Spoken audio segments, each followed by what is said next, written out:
I'm AC Pin, and this is about the feed hanger mock that I've done back in 2012, believe it or not.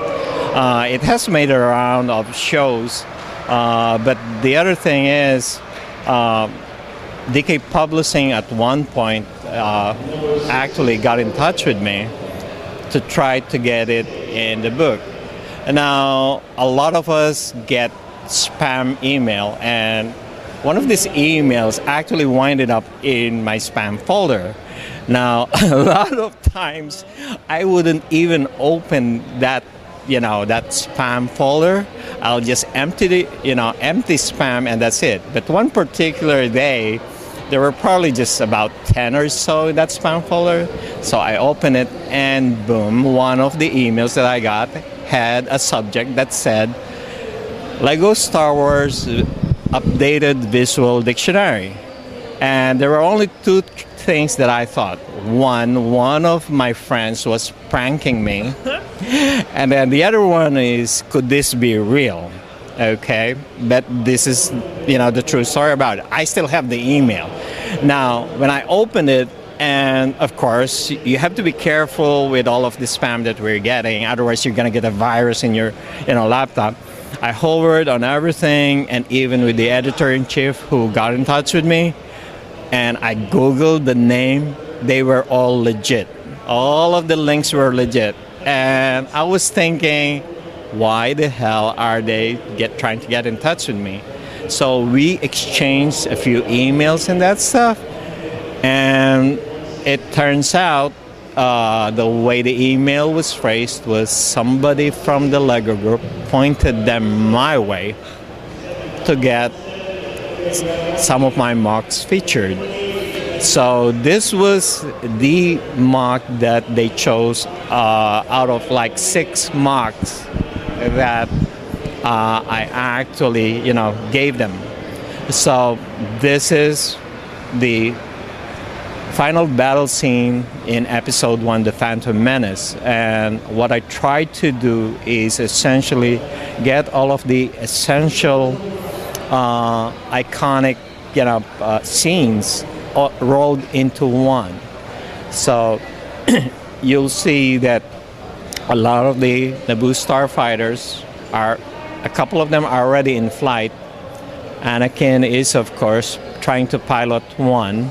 And way on the other end, you'll see the queen, princess at that time, trying to, get out of the way from the battle scene that, the final duel that's going to happen. So the thought process on this was one of also the other builds that I did for Eurobrick's community build for the particular movie. Yeah. And the thing is, since I'm actually the community leader, I had to build something big so that, the other members get inspired with it.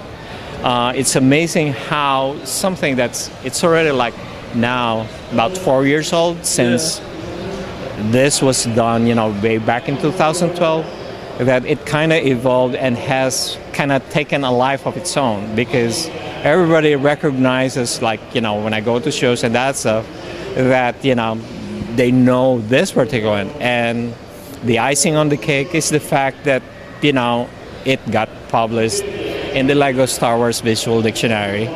And last December, it also got published in the Brick Journal magazine. That's awesome. And how was it like getting published in Brick Journal? That's a pretty big honor. Definitely, because, Brick Journal, as everybody knows, is the primary media where AFOLs like us want to have their creations, featured. So it's essentially, kind of bragging rights in a way, but it's also an affirmation that, the AFOL community, recognizes, your work. So that's something right at that point, right? Yeah. And I love, this is an amazing touch that you've done. You've blown up some of the pages from Brick Journal, and you have them on display. Yeah. Talk about that. That's amazing. Well, not gonna take the credit for that, because my wife was the one who had the idea to actually, well, you bring it to the shows. But the thing is, if you bring the magazine, it's very hard for people to read. So much like in the movies, you got like, a poster of the actual scene of the actual movie. So she mentioned, why don't you try to get, something like that? So you'll never see it anywhere else. So take a look at this. Brick Journal right here. This is a Brick Journal, 1-to-1 scale, the real thing. And then look up a little bit, and whoa, massive poster. That is totally cool. When you display this, do you see people, their eyes kind of dart to this, and then they go, wow? Well, here's the other thing, though we're talking about it different. Yeah. In the previous shows, that's how people actually saw this particular mark. So the problem is they couldn't relate in a way like how the set that the lighting is. So yesterday, made a quick trip to Walmart. It's in the parking lot here at BrickFair, Virginia. It's just across. But now the lighting is right. The lighting is right. That's awesome. One of the details that a lot of people miss on this one, because you don't see it right away, is I actually tell people, if they're interested, is you have to kneel down, because there's a chandelier, in the ceiling. That's awesome. And so this build right here and your other build were both featured in Brick Journal number 37. In the same issue. There were a couple more builds that were actually featured, but unfortunately, those have been deconstructed a long time ago. Turned into Lego parts again. Oh yeah, some of these parts are actually, in this other bit. And that's actually one of the other things that I mentioned to, people, why I went with Lego, because you could easily recycle, reuse, the same parts, for other mocks.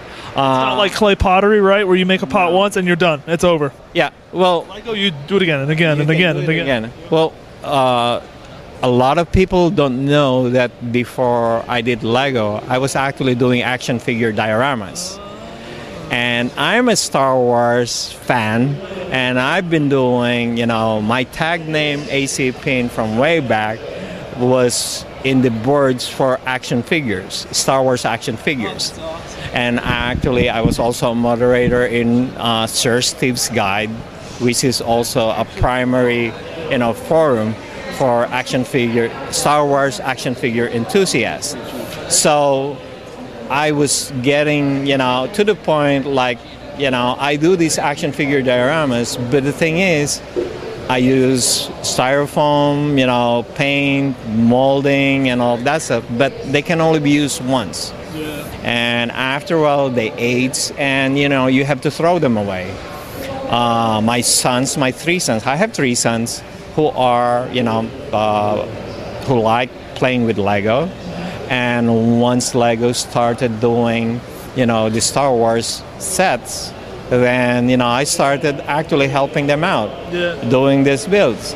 So whenever people say, when did you start doing this? I said, no, I blame my sons for this, because they were the ones who had, all of the Lego sets, and, whom I've helped them build. The problem is, as they grew up and went to high school, they had other interests, and like, that Lego's pretty cool. I think I'll keep going. Yeah.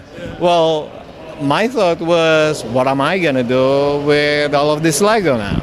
And then I started, it's a hobby that I tell people, because when they ask how long a build takes and that stuff, and I said, it takes, like, this particular piece took 3 months, but the only reason why it took 3 months was I was doing it during my spare time.